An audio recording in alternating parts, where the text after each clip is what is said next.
नमस्कार दोस्तों, अब सब लोग कल्याण ज्वेलर्स के बारे में जानते हैं। इस वीडियो में हम लोग कल्याण ज्वेलर्स का फंडामेंटल एनालिसिस करेंगे, बिजनेस मॉडल समझेंगे और कंपनी के बारे में जानेंगे। तो वीडियो में बने रहिए। कंपनी का इवोल्यूशन देख लेते हैं। कंपनी 1993 में लॉन्च हुआ था। इनका जो फर्स्ट शोरूम था वो कल्याण ज्वेलर्स के ब्रांड में ओपन किया था इन त्रिशूर केरला में। तो ये केरला का ओरिजिन कंपनी है। देन इन 2004 में इन्होंने ओपन किया फर्स्ट शोरूम आउटसाइड केरला इन कोयम्बटूर तमिलनाडु में ओपन किया था। फिर 2010 में इन्होंने माई कल्याण कस्टमर आउटरीच इनिशिएटिव स्टार्ट किया था और इन्होंने एंटर किया था तेलंगाना और कर्नाटक मार्केट में। 2012 में इन्होंने ओपन किया था first showroom outside south India, तो अहमदाबाद गुजरात में इन्होंने शोरूम ओपन किया था। फिर 2013 में इन्होंने एंटर किया था महाराष्ट्र और मिडिल ईस्ट मार्केट में। फिर 2014 में इन्होंने नॉर्थ इंडिया दिल्ली मार्केट में एंटर किया था। फिर 2015 में इन्होंने एंटर किया था ईस्ट इंडिया उड़ीसा मार्केट में। फिर 2016 में इन्होंने एंटर किया था वेस्ट बंगाल और राजस्थान मार्केट में। फिर 2017 में इन्होंने कैंडेरे.com करके इन्होंने एक एक्विजिशन किया था जो एक ऑनलाइन प्लेटफॉर्म है। 2018 में इन्होंने एंटर किया था नॉर्थ ईस्ट आसाम, छत्तीसगढ़ और झारखंड मार्केट। फिर 2019 में इन्होंने बिहार मार्केट में एंटर किया और 2021 में कंपनी ने NSE और BSE में कल्याण ज्वेलर्स इंडिया लिमिटेड करके IPO इन्होंने लॉन्च किया था, इनिशियल पब्लिक ऑफरिंग। और आज अगर देखेंगे इनके पास 124 शोरूम है इंडिया में और 30 शोरूम है मिडिल ईस्ट में। अगर आप ओवरऑल अगर देखेंगे कंपनी के बारे में तो 28 ईयर्स हो गया है कंपनी को फॉर्मेशन होते हुए। टोटल इनके पास 124 शोरूम है जो इंडिया में है और 30 शोरूम मिडिल ईस्ट में है। 865 माई कल्याण ग्लासरूट स्टोर्स है इनके पास। 5 कंट्री में इनका बिजनेस है। 21 स्टेट्स और यूनियन टेरिटरीज इन इंडिया में इनका बिजनेस है। 13 प्रोक्योरमेंट सेंटर्स है और अगर इनका एम्प्लॉय स्ट्रेंथ देखेंगे तो 8386 एम्प्लॉय स्ट्रेंथ है। अगर इसका देखेंगे कि हाँ इंडिया में कौन कौन सा स्टेट में इनका बिजनेस है, तो जैसे आप देख सकते हैं Jammu Kashmir, Chandigarh, Punjab, Rajasthan, Haryana, Madhya Pradesh, Gujarat, Maharashtra, Tamil Nadu, Uttarakhand, Pondicherry, Andhra Pradesh, Chhattisgarh, Uttar Pradesh, Delhi, Bihar, Assam, west Bengal, Telangana, Jharkhand, Orissa and of course Kerala और कर्नाटका। तो इनको बिजनेस तो है। तो 86% जो शोरूम है वो इंडिया में है इंक्लूडिंग कैंडेरे और 14% शोरूम जो है वो मिडिल ईस्ट में है। और अगर आप देखेंगे तो 5 कंट्री में इनका ओवरऑल बिजनेस है और 23 स्टेट्स और यूनियन टेरिटरीज इंडिया में इनका बिजनेस रहता है। इनका जो मार्केटिंग स्ट्रेटेजी है वो काफ़ी इफ़ेक्टिव है। इन लोगों ने नेशनल ब्रांड एम्बेसडर और रीजनल ब्रांड एम्बेसडर दोनों को इन्होंने अच्छी तरह से यूज़ किया है। तो अगर नेशनल ब्रांड एम्बेसडर देखेंगे तो इनके पास जो ब्रांड एम्बेसडर है जैसे अमिताभ बच्चन, कैटरीना कैफ, जया बच्चन, श्वेता नंदा बच्चन। और रीजनल ब्रांड एम्बेसडर देखेंगे तो प्रभु गणेशन, नागार्जुना, शिवराज कुमार, मंजू वारियर, कल्याणी प्रियदर्शन। और रीजनल इन्फ्लुएंसर अगर देखेंगे तो पूजा सावंत, वामिका गब्बी, रीताभरी चक्रवर्ती, किंजली राजप्रिया। तो इनका मार्केटिंग स्ट्रैटेजी भी काफ़ी अच्छा है। और इनका अगर ब्रांड अगर देखेंगे तो ऑफकोर्स जो ब्राइडल वेयर है gold, uncut diamond, precious stone और डायमंड में तो इंडिया ब्राइड और मुहूर्त का है। फिर उनके पास जो डिफरेंट जो ब्रांड है जैसे मुद्रा है, अंतरा, अपूर्वा, जिया, अनोखी, रंग, तेजस्वी, हेल्प, लाया, ग्लो, निमा। तो ये सब जो है ये इनका डिफरेंट इनका ब्रांड और सब ब्रांड्स हैं। तो जैसे ई कॉमर्स प्लेटफॉर्म के बारे में हम थोड़ा बात कर लेते हैं जो कैंडर इन्होंने एक्विजिशन किया था 2017 में।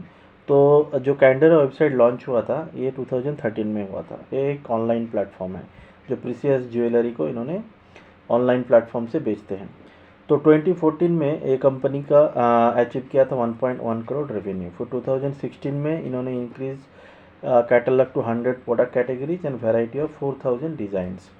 2017 में Kalyan Jewellers make Candere dot com their online platform through acquisition. तो इन्होंने एक्विजिशन किया था। आज अगर देखेंगे तो इनका जो रेवेन्यू है कैंडेरे का वो है 1412 million. Okay, so for FY 2022। तो इंडिया का परफॉर्मेंस देख लेते हैं कल्याण ज्वेलर्स का भी।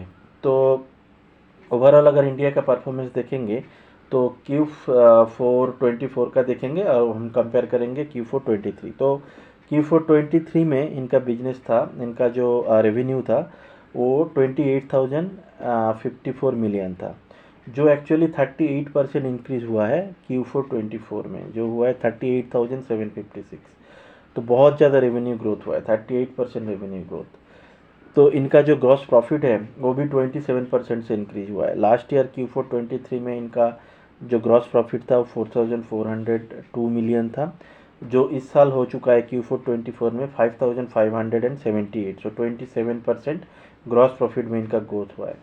ईबिटा भी देखेंगे तो ईबिटा में भी 21% ग्रोथ है। तो लास्ट ईयर Q4 23 में 2,173 मिलियन इनका ईबिटा था, जो Q4 24 इस साल एक्चुअली हुआ है 2,631। सो 21% growth. PAT profit after tax अगर देख लेंगे, इसमें भी 44% का ग्रोथ है। सो लास्ट ईयर अगर देखेंगे Q4 23 में तो इनका था 910 मिलियन, जो Q4 24 में 1,313 मिलियन हुआ है। और नंबर ऑफ शोरूम भी इनका काफ़ी इंक्रीज हुआ है। सो लास्ट ईयर इनका था 147, जो इंक्रीज होके हुआ है 204।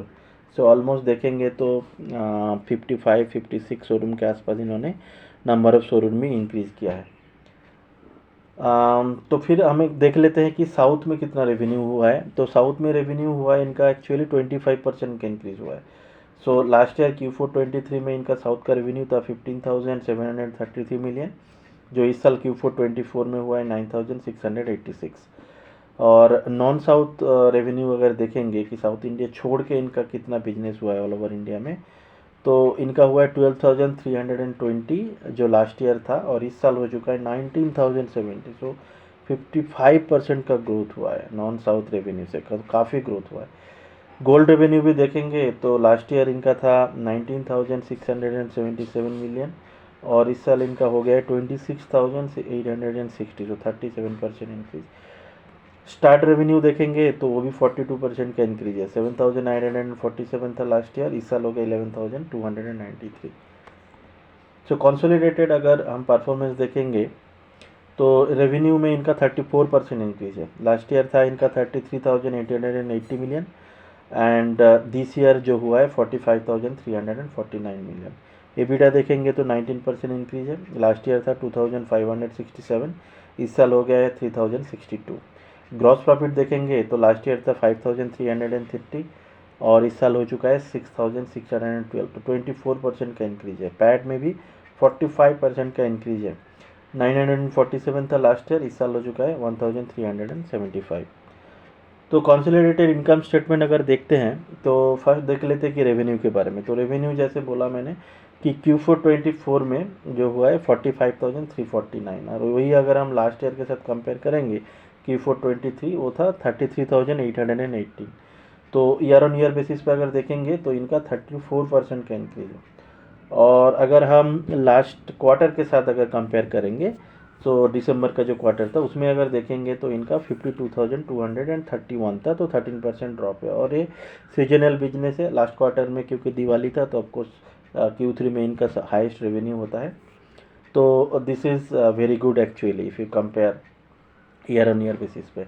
ग्रॉस प्रॉफिट भी देखेंगे तो इस साल इनका ग्रॉस प्रॉफिट है 6,612 Q4 का क्वार्टर का, और लास्ट क्वार्टर के साथ लास्ट ईयर Q4 क्वार्टर के साथ कंपेयर करेंगे तो था 5,330। सो अगेन 24% इंक्रीज है, बट क्वार्टर ओवर क्वार्टर में हल्का सा डिप है 13% का।